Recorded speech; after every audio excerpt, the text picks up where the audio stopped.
সম্মানিত দর্শক, আমি এই মুহূর্তে একটি আন্তর্জাতিক স্টেডিয়ামের পাশে অবস্থান করছি। একটা নিউজ আপনাদেরকে দিতে চাই।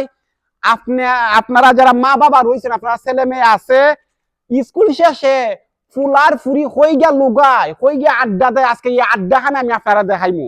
আজকে আড্ডা বাই হইয়া ছাড়ছি, আইসি আজকে তুগাই আর একটা দিন তুগাইছি, তুগাই এরার ফুলাফুরি যে মিললে মিশে একটা লুগাই আড্ডা দেয়, আড্ডাখানে আজকে বাই করছি।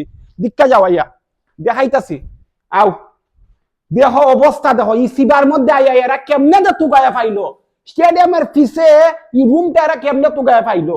আমার চাইতো এরার বুদ্ধি বেশি। দেখুন কি পরিবেশ, সর্বনাশা। ইকানো যদি একজনে দইরা কিতা যে করবো না করবো, আমি আর বাকিরা বাইঙ্গা কইলাম না। সম্মানিত দর্শক, এই গোপনীয় জায়গা, এই ছেলে মেয়েদের এই আয়নাগর আমি ফোকাস করে দিলাম। ভিডিওটা ভালো লাগলে শেয়ার কমেন্ট করে জানায় দিবেন। পরবর্তী আরেকটি গোপন ভিডিও লই আপনাদের সামনে হাজির হইমু। এই মুহূর্তে বিদায় নিচ্ছি। ভিডিওটা শেয়ার করে দিবেন, কিন্তু কষ্ট হইয়া তৈরি করছি।